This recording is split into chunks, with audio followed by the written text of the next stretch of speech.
Hello, and welcome to the April edition of the Prescott Sunrise Lions Club. My name is Leland Moreno-Hilburn. I'm a realtor locally with Realty Executives Northern Arizona.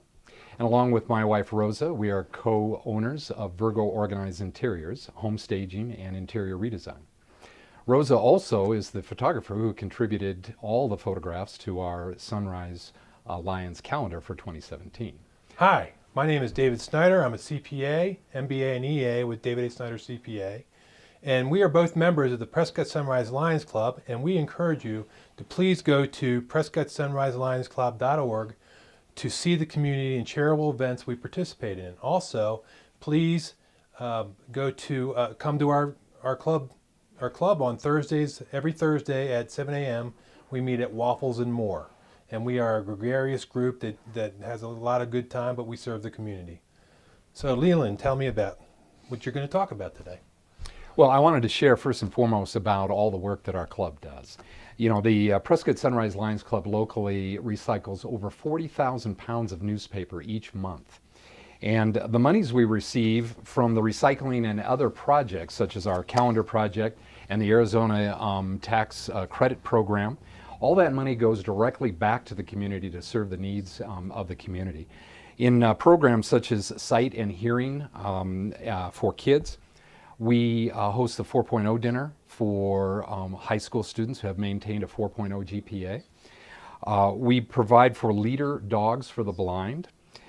We support Yavapai County nurses, school nurses, and their needs.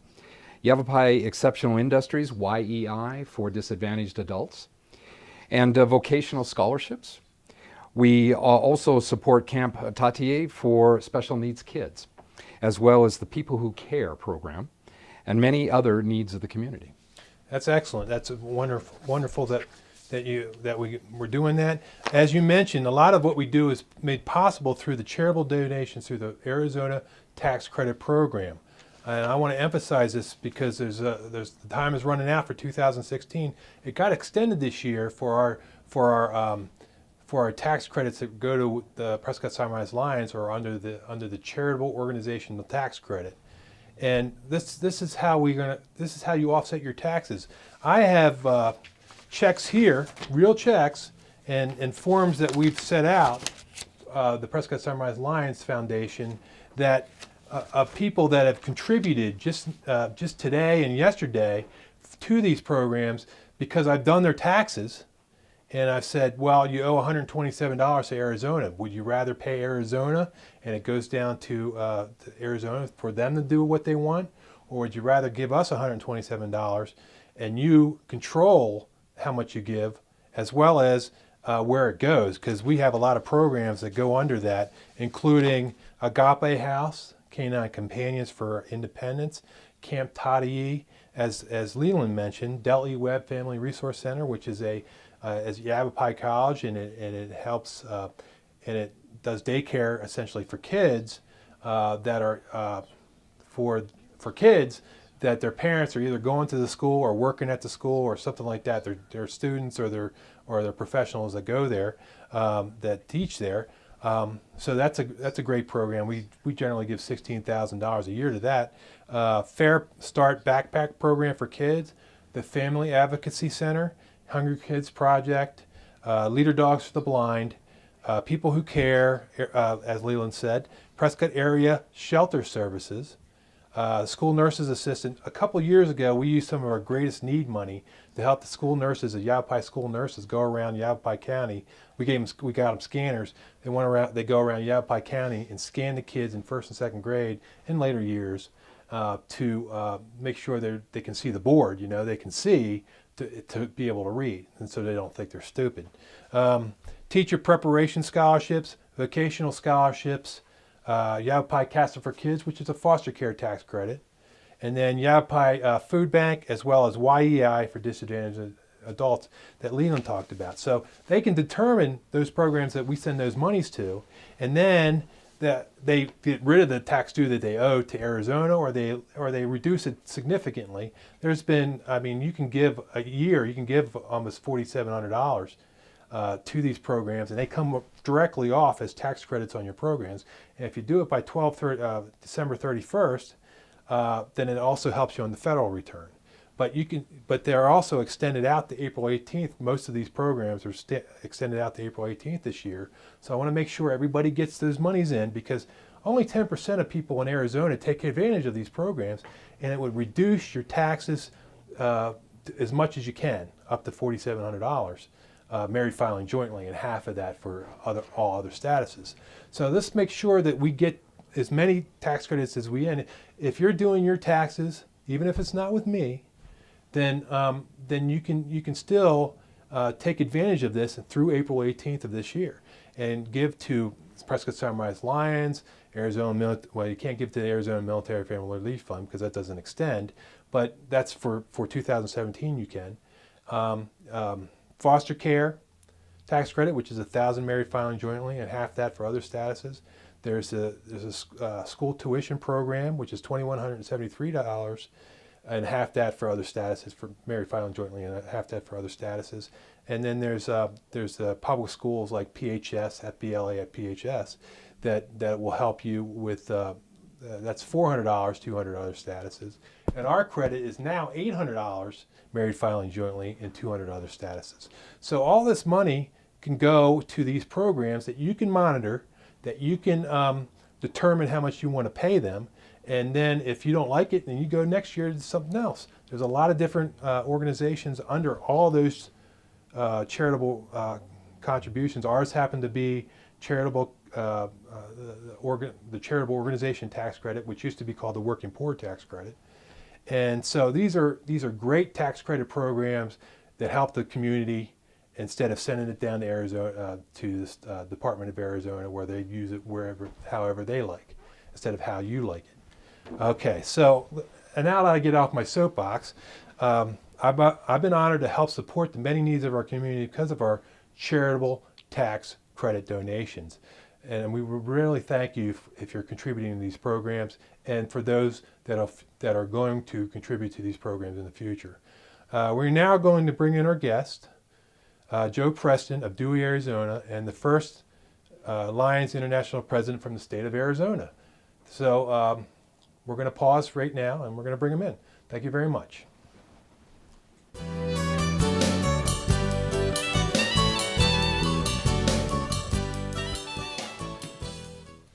Welcome back to the Prescott Sunrise Lions Club show.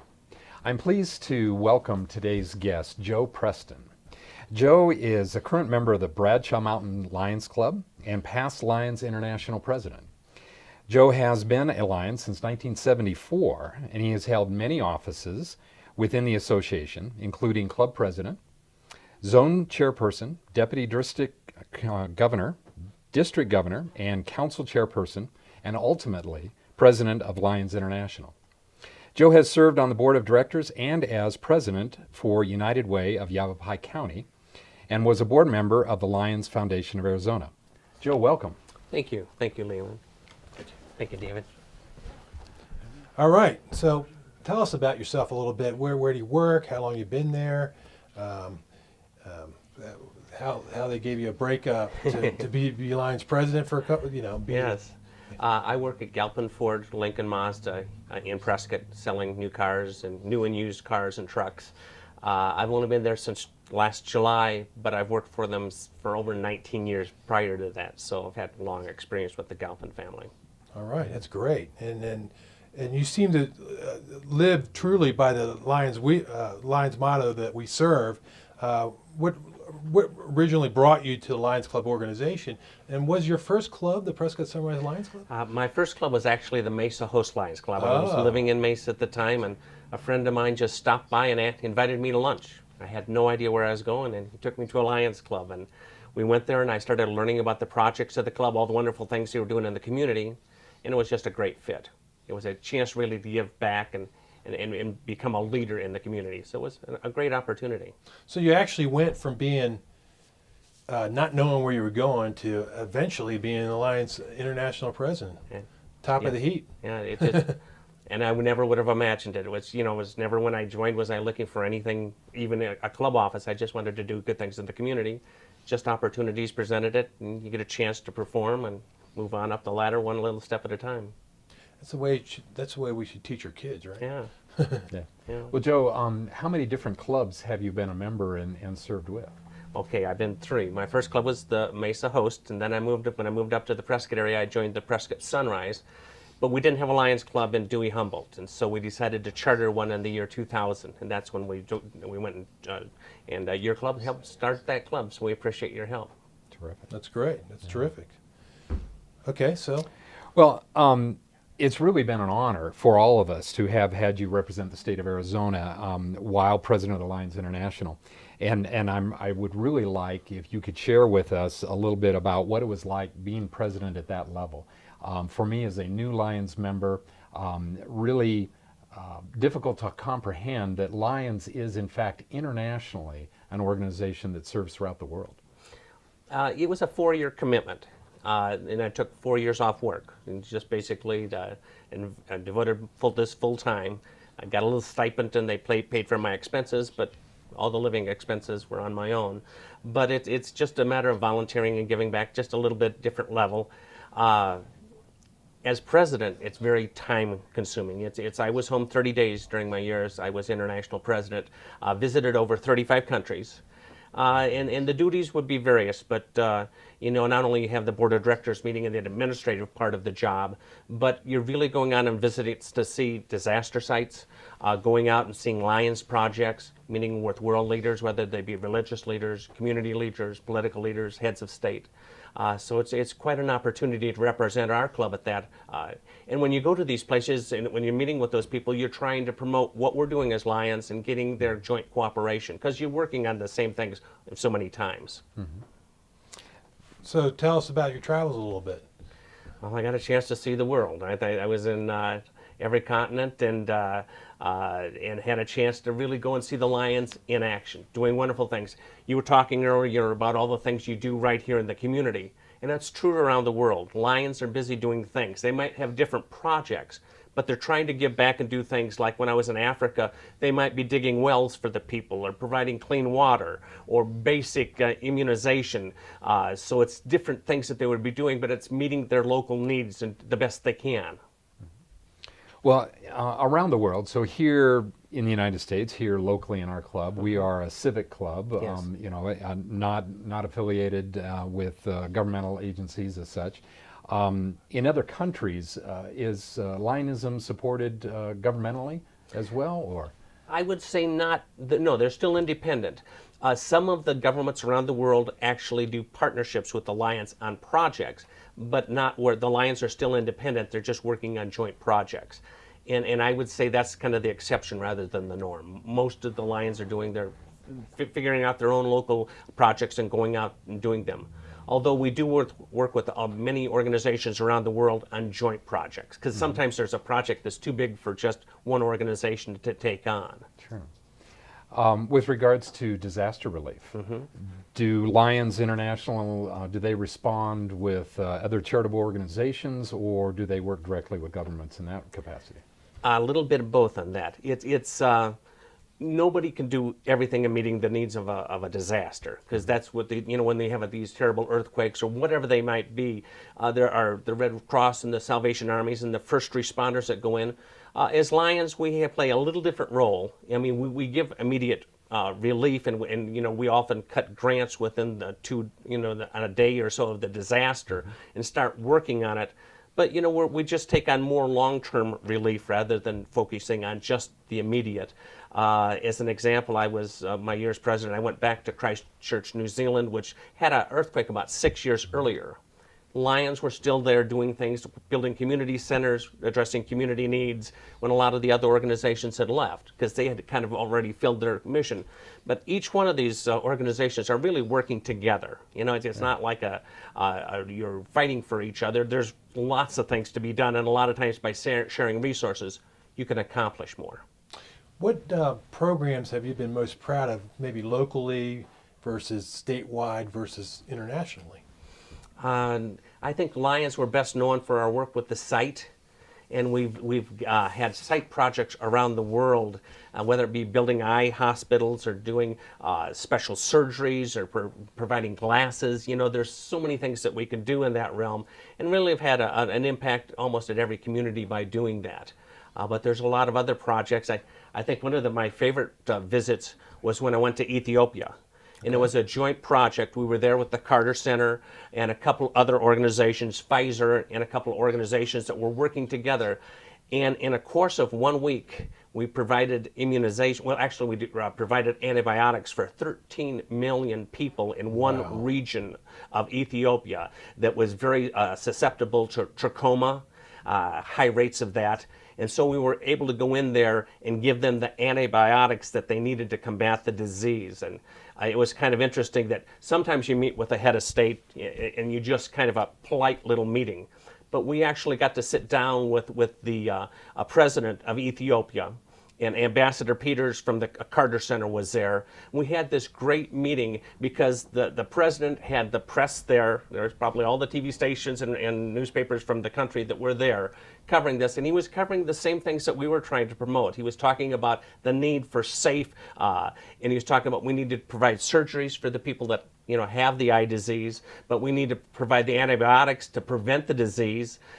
And the F is for the clean face, washing and cleansing, and the E is for changing the environments.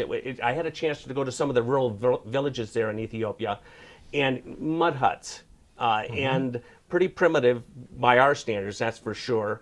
But they were teaching them to build clean latrines, teaching them not to just go outside and use the nature, to actually do that. And that's tremendous. And what it does is being able to control disease and bacteria and the flies that carry that keep transmitting it. So the president was there talking about if you have this strategy all working together, you can really make a huge difference. And probably the water situation becomes better that way too. It's exactly right. Yes. Which is key to anything. It's exactly right. Because Because that all goes to the groundwater, so it definitely absolutely. is a big factor. Absolutely. So, Joe, we recently read about the fundraising success you and your wife, Joni, achieved on behalf of the Lions Club International Foundation's measles vaccination campaign. Can you tell us a little bit more about that initiative? That also is a partnership. We work with the Gates Foundation, the Bill Gates Foundation, GAVE Alliance, and the Queen Elizabeth Jubilee Trust. And they pledged to match us dollar for dollar. If we could raise $30 million, they're going to give us $30 million, which a total of $60 million. We're almost to our goal. We've got in the last legs of it. It finishes up in December. We're about $6 or $7 million short at this point, but we're moving towards that target. And it's really important because for every dollar donated, we can provide an immunization for measles. Just giving that shot that can help save a life. So for $1, you can provide one shot to save one life. And by having our partners there to do that, for every dollar, you can actually save 2 lives. So it's really a great partnership. Yeah. It's been successful to this point, but we're in the home stretch of that, and we're hoping to bring that home and really meet our goal of that. Okay. Is that campaign specific to a certain region of the world now? It's global. It's yes. global. You think that measles isn't a problem, but every time that we stop immunization, even here in the United States Yes. or other developed countries, it pops back up. So to control measles, you need to have immunization. So there's not any way currently other than that to control that. Mm-hmm. We don't have a major problem here like they do in some regions of the world that are so poor and have tough living conditions where it's more prevalent. And especially if you have people that are malnourished, they're more susceptible. They get measles, they die. We get measles, we go to the doctor and we get healed, and we get medicine. So it's more critical in other parts of the world like Africa and India and other parts, but it's a problem globally. And it's something that Lions are working around the world. And it's just because you don't have a problem here in our own neighborhood doesn't mean that you don't want to solve it on a global basis. Tremendous. Well, I certainly compliment you and your wife Joni on such a noble effort. It's impressive that, as you mentioned, the partnerships, these organizations, some that we know of, like the Gates Foundation and others we don't. How is it that they find one another in these projects and identifying these needs? Is there something like a UN for service organizations such as Lions? And would you prefer not to be in the UN or Well, actually, the Lions play a big role in the United Nations. We were there, one of the founding members of the United Nations. We're not in the political side of the United Nations. Okay. We're in the humanitarian side of the United Nations, which Absolutely. and so we work with a lot of government organizations and the UNICEFs for the children and these things. But it's like anytime you're out in the world doing good things or out in the community doing good things, somebody else says, well, why don't we work together? And that's kind of how you network. And you meet these people at various conferences that you attend, and you come to where you can share resources and just be that much more effective. So it really is a good way of taking our 1.4 million Lions. One of the things that we have that a lot of other organizations in the world don't have is our big membership base in over 200 countries. So we have Lions on the ground. If they have a project, we can go in and we can help carry that out. You know, the one thing that takes is financial resources, but it also takes manpower resources and leadership to carry these out. And a lot of times makes a very good partnership. Absolutely. And to reiterate what Joe just said, we do have 1.4 million members in 210 countries around the world, about 47,000 clubs. So it is a global. I mean, we're not in like certain bad countries, but we're in all the other countries. Yeah. So it's really a global organization. I mean, there's presidents that have been in our club. There's been for many years. There's been a lot of different, very high-profile people that have been in our clubs, and we just we really help the communities that we're in. So It's the average Lion member. It's the average person that steps forward and volunteers their time that makes the huge difference in any Lions club, and that's true here in Prescott. It's true in the United States. It's true around the world. People stepping forward and giving their time and their resources, trying to better the lives of other people. yep, that's terrific. We're talking about individual Lions and individual members. Is there an opportunity and is there guidance and structure within Lions International that a member, say from Prescott or Bradshaw, can volunteer in support of some of these international initiatives and be sponsored then at the international level? It doesn't work exactly like that, but every Lions member has an opportunity to participate beyond just their local level. As an example, we just had a club from Phoenix that went over to the Philippines, and they flew over there on their own expense. These were doctors and mainly medical professionals, although there were some other volunteers that were just doing support work for them. And they took off a week and they went over on their own expense. Lions Clubs International helped provide a seed grant to help provide some of the equipment and medical equipment that they needed for their trip and the support of that.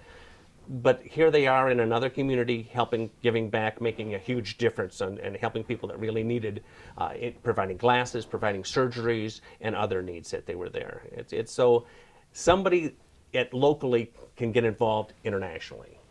And even if they don't want to get involved by going physically over there, you can give by your donations to have those dollars go over there. Certainly. Yeah. And that lends a question, and I was considering, we've talked here today about our community and the tax charitable contributions and so on. And it's my understanding that dues structures within membership help support Lions International. Can our community, individuals who are not Lions members, can they in fact donate? And how can they become aware of some of these international initiatives, such as the vaccination program?